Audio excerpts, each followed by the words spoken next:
Welcome to Rose Resource Room. I'm so excited to have a convention speaker on with us.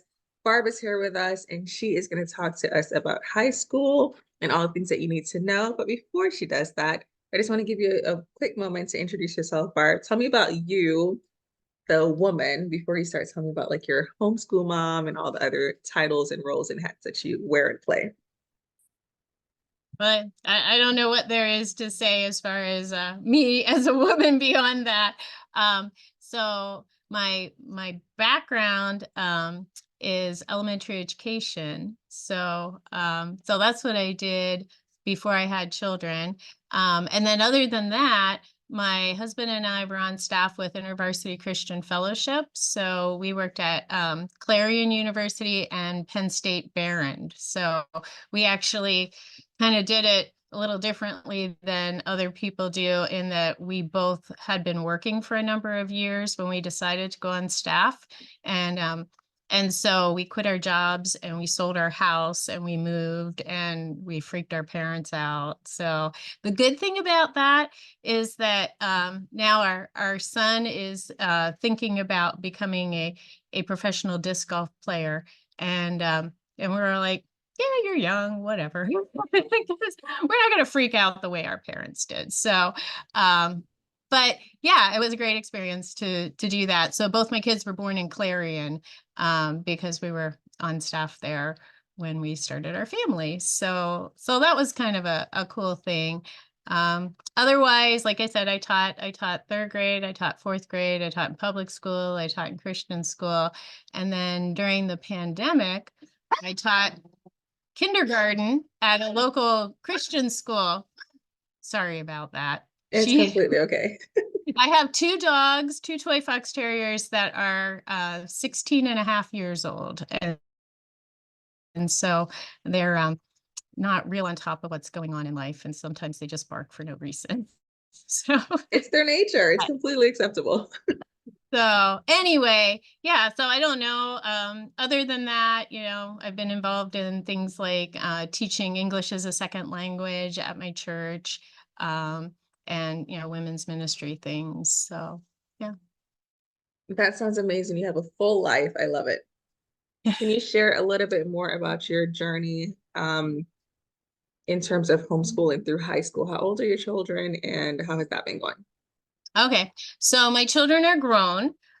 We homeschooled all the way through. So while I was at Clarion, actually, my husband and I both got master's degrees in library science, which was actually probably more helpful than having a teaching degree as far as homeschooling was concerned. So we both love books and we read all the time. And God, in his I don't know.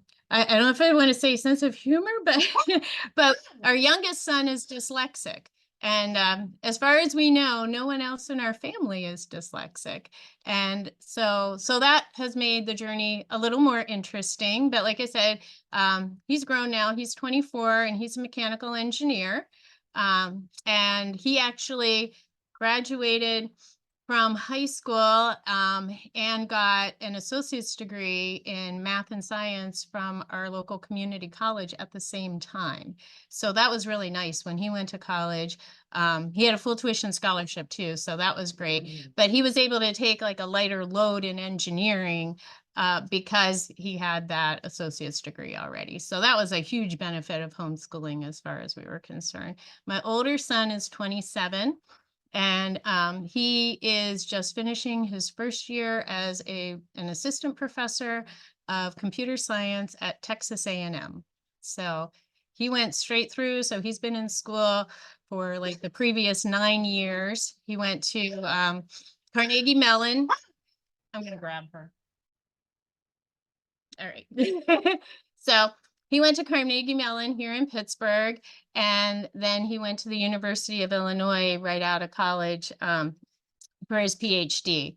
And so that worked out because he also had scholarships, so he didn't have any student loans or anything when he graduated. So it was easy for him to go straight through. And then that was all, paid for because he was an assistant. And so he had that taken care of as well. So it was really good. Neither one of them had any debt graduating from college, which was a real benefit because I didn't work full time at all. I do homeschool evaluations while they were growing up. So I was doing a little adjunct work when they were real little for Clarion. I was teaching some courses, but other than that, I really didn't do anything, during that time. So we were a little concerned about living on one salary and how we're going to pay for college, but God had that all worked out, and we're very thankful for that. So I feel very blessed to have been able to homeschool them, and I feel very blessed to be able to share with other homeschoolers about our journey. So. And thank you so much for sharing it, because it's awesome and it's encouraging. It's really reassuring, because the one income is a lot of things that keep is a big reason that keeps people on the fence. Like, oh, we've been living on two incomes for so long. How can we possibly do it? Right. So it's encouraging to hear not only that you did it, but that it can be done, because God is, not a respecter of people. And then I love that you shared about your son with dyslexia, because if there's someone listening who says, oh, well, I would, but then at least you can encourage from that perspective, in terms of a lot of schools focus so much on IEPs. And I keep saying an IEP is an individual education plan. Shouldn't every child have an IEP, right? Like, it doesn't matter if there's something in terms of neurodiversity or special need or dyslexia or ADHD, it doesn't matter. Every child is an individual, and we should cater to them as individuals. So, question for Yeah, and you. that's the great thing about homeschooling. I just wanted to throw in is that, the best way to work with a child that's dyslexic, I tutor kids that are dyslexic. I have certification in Wharton Gillingham, Yeah. and the best way is to teach them one-on-one. Mm-hmm. And that's why I thought, homeschooling was such a blessing, because we were able to work one-on-one, and that was really great. So Yeah. I'm very thankful for that, because I really think if he went to school, it would have been more work than homeschooling him, truthfully, because the idea of trying to advocate for your child, Right. a lot of work, especially because I would say he was twice exceptional, because he was really gifted in math. Mm-hmm. Both my kids were really strong in math, but he was, below level in all of language arts. And so trying to deal with that in a classroom as a teacher, that's hard. That's a hard thing to do. Yeah. Thank you for sharing that. What would you say are some of the unique challenges and opportunities that homeschooling, especially through high school, presented compared to like other grade levels? Well, I think by the time I got to high school, I had a lot more confidence. So that was good. I would say middle school was a little more challenging, especially with my oldest son. My older son is gifted, and very gifted. And so just trying to keep up with him was hard. And the older he got, when you homeschool, a lot of times you don't really compare your children to other children in the same way as if they're in school and you're seeing, their peers, and they're seeing their peers all the time. Because my kids were with a lot of kids, but they weren't necessarily the same age as my kids. And also, when you're homeschooling, everybody does different things. And so anyway, it wasn't really until he got a little bit older that I started to realize that he was like way ahead in some things. And that made it hard. So you would think it might be easier, but it wasn't. It was hard to figure out what to do with him. And he also started to realize that he was ahead of other kids. And that was hard for him, because he felt like he didn't fit in, and he wasn't sure where to find his people. And so anyway, that was a challenge I didn't expect with homeschooling. I kind of thought my kids will probably be maybe a little above average, but like I wasn't expecting. He's a lot smarter than I am. And I would say my husband's okay with me saying that he's smarter than he is too. And so anyway, we were very blessed to find others in the homeschool community in our Pittsburgh area that we could be involved in, especially in middle school. By high school, like I said, I think we kind of found our place, but middle school was hard, harder than elementary, I would say, just because I feel like middle school is a time where you have the time to catch up on things maybe that you didn't do as well with in elementary school or have as much time on or whatever. Also a good time to explore lots of activities and things to find out what your interests are. Um, but it's also a time where if your kids are ahead, they can really start into high school um, level classes in middle school. So we had both of those situations in that, my younger son needed some review in middle school, and my older son was ready for high school things, and the Lord blessed us in that too. When he wanted, I thought my kids might study Spanish, so I took a brush up course at community college. I was all ready for it, and then my older son decided to study Chinese. Like, Chinese, really? So, but the cool thing was our church was doing some things with some Chinese men that were interested in becoming pastors, and my son was actually able to work with one of them who needed some help editing papers for his classes, and then he taught my son Chinese. So, the Lord provides things that I never could have figured out. So, and we also had one of our pastor's sons was a student at Carnegie Mellon while he's about 10 years older than my son. And he was in math as well. And so he was like super helpful in working with my son and just chatting with him after church about math things that I didn't understand and my husband didn't understand, but my son was very excited about. And then his senior year, um, this pastor's son was working on his PhD at Carnegie Mellon, and he did an independent study math like research course with my son, which was such a blessing to have, a Christian who can, be a mentor and work with your child. So all the way around. Oh, the other challenging thing about middle school I wanted to mention, and this might apply to some other people too. My mom had Alzheimer's, and so when my kids are about 4 years apart. So when my younger son was like upper elementary school, and then my older son was in middle school when we were dealing with all that, and it was a lot. It was to the point where my dad started having heart problems because he didn't want any help dealing with her. So he ended up in the hospital. We had to put my mom in respite care, and that year was rough. We spent a lot of time running between the hospital and my mom's facility, and felt like we're not getting as much done as we should get done. Thankfully, the boys were old enough that they could stay home on their own when they needed to. But God provides for that too. And it's all right if life interrupts, and it's all right to consider that a learning experience as well. And then after my mom passed away, she actually had pretty advanced stages at that point. So she passed away in about a year and a half after that. My dad started doing history with my younger son that's dyslexic. And so he would come over a couple times a week and just we were doing mystery of history, and he would read the book with my son. And it was just a really special time. And then they ended up building a tree house together because my dad was a carpenter, and my dyslexic son is definitely more of a hands-on kind of learner. So it was just like really special time. So I just feel like the Lord blessed us in so many ways.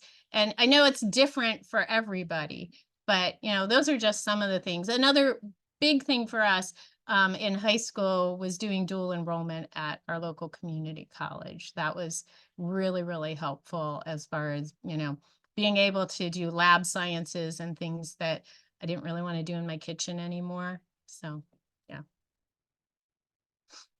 So there's so many themes in what you shared. And like one of the things obviously is that your kids keep you on your toes. Because even as you were talking about like the Spanish versus Mandarin, it just makes me think how, we can plan, but God has the master blueprint. And sometimes we just need to like let go and let God. And then you see how beautifully it works out. The other theme would be that theme of community, because even when he said, I want to do Mandarin, you're like, okay, well, how am I supposed to find that? And God, provided that. And thank you for sharing about your parents, because a lot of times we think life has to stop, or we have to try to continue when something is happening in life, not realizing we're teaching real life. So things happen, things come up, and what we're doing in that process is modeling how to handle when life challenges come our way. So it doesn't necessarily mean that everything needs to stop, and it doesn't necessarily mean that we can't, like there are different ways to handle different situations, and we have to figure out what works best for our family. So, and the beauty of that homeschooling piece is, one, that becomes a hands-on life experience. And two, because they're with you, you could do something in the hospital, you could do something in the car, you can do something versus, like having to work with different schedules and pickups and like running late and all those things. So you really just show how it's doing life together. It's not just school at home. In fact, it's not school at home. So thanks for uplifting that. Now I want to ask you, because you shared a lot of different things in terms of like challenges and opportunities, what would you say are some misconceptions or myths about homeschooling in general and or homeschooling through high school that you'd like to debunk? Um, well, so I had this aunt that like every time we got together with them, she was actually my dad's cousin's wife, but we called her aunt. Um, who from the time like my oldest was in second grade, would ask how we were going to teach him chemistry. I was like, seriously? So you Like, don't why have is to this your have that concern at plan. second grade? Yes, when your Was she child a is in chemist? second grade. So no, she was a teacher. So yeah, there's two lessons in that. Number one, you do not have to have everything planned out. In fact, if things aren't going well, feel free to trash the plans and do something different. It's okay. And truthfully, I was much more of an unschooler when my kids were young. Um, just because I love the idea of like following their interests and I was interested in everything. So it was fun. So and with the library science background, like I just loved going to the library and getting out lots of books and videos and whatever. Yeah, so that was just kind of the way I was. So don't worry about what you're going to do in high school when your child is in second grade. Lots of people are concerned about things like that. God gives you the grace that you need for today. So be concerned with the things that you're dealing with right now and let those other things go. And then the other thing is don't get bullied by teachers. So I know lots of people that have teachers in their families that can sometimes be a little intimidating and ask a lot of questions and interview your children and things like that. Don't be intimidated by people who are teachers. I know when I taught, one of the things that that made me decide before I had children that I wanted to homeschool was that some of the teachers had this attitude of like, we know more than the parents do. And I found that really, really disconcerting. I was like, I just can't believe that because I've been to school for 4 years to learn to be a teacher, that I know more than this child's parents. And so I've always been on the side of trusting the parents in making decisions. And that's one of the things that I think is important as an evaluator as well. You know your child, you know what's best for your child. So I think you're the one that should be making those decisions. So anyway, yeah, so don't be intimidated by teachers would be another thing that I would say. As far as high school is concerned, like once you do get there, I really think that as a Christian, God wants us to rely on him. And we have to be willing to not hold too tightly to our plans and to allow him to guide us in the direction that we should go. So if a really good opportunity comes up, like when my older son was in high school, there was this lawyer in the area who used to teach a homeschool law class. And what was it? It was constitutional law. So anyway, he decided, even though his kids were grown, he was going to do this like one more time. And so it was like, it wasn't super close to where we are, it was about 40 minutes away, but I knew this was like a fantastic opportunity. So we did that. And that was the last time he ever taught that class, but it was great. There were like 16 kids. He had this like really nice formal dinner for the kids at his house at Christmas time. And just kind of went above and beyond, and it was a wonderful thing for my son to be able to be involved in, and I'm really thankful that we did it.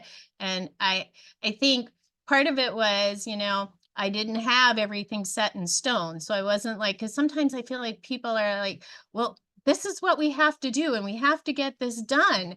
And whether your kid is in elementary school or whether you're talking about a high school student, I think it's really good to be as flexible as you can be, because there are really good opportunities that come up and sometimes they're only going to happen once.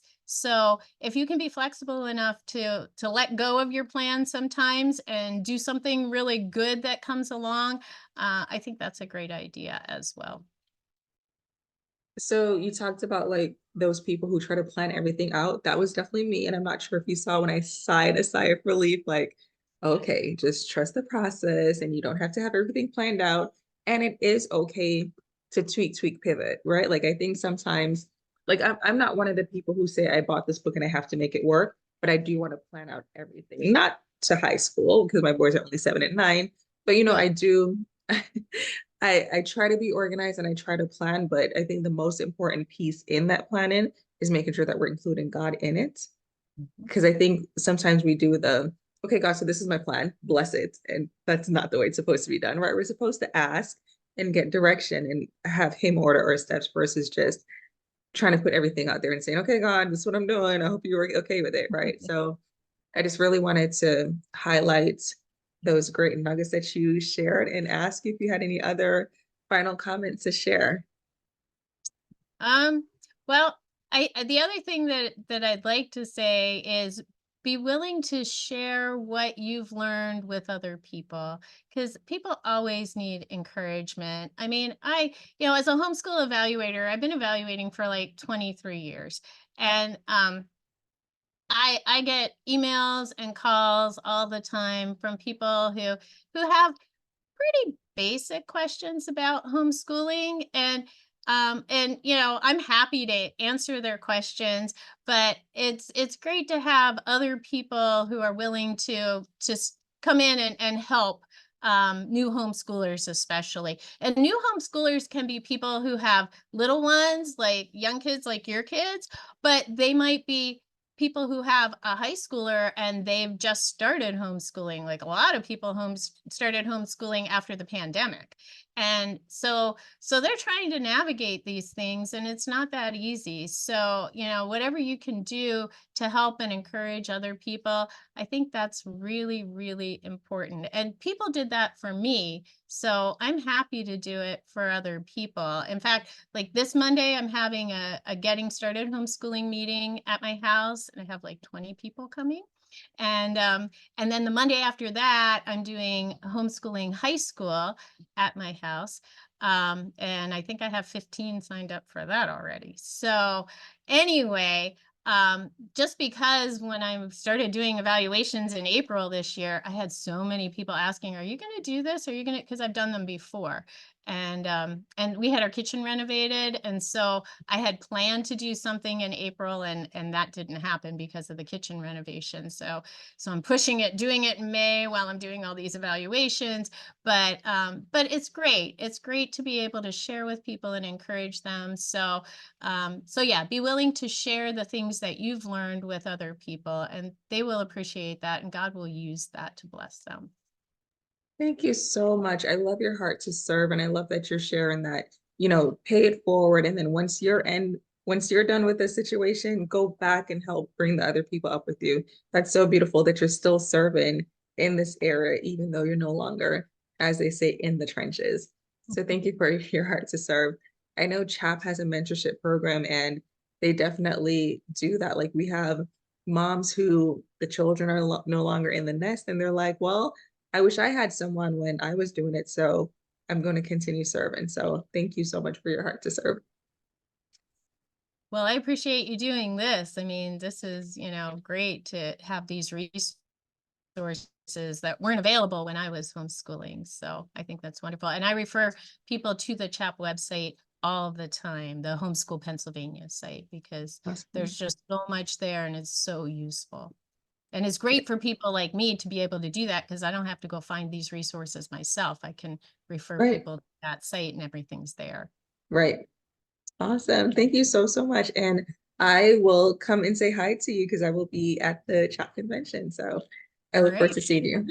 Thank you. Thank you.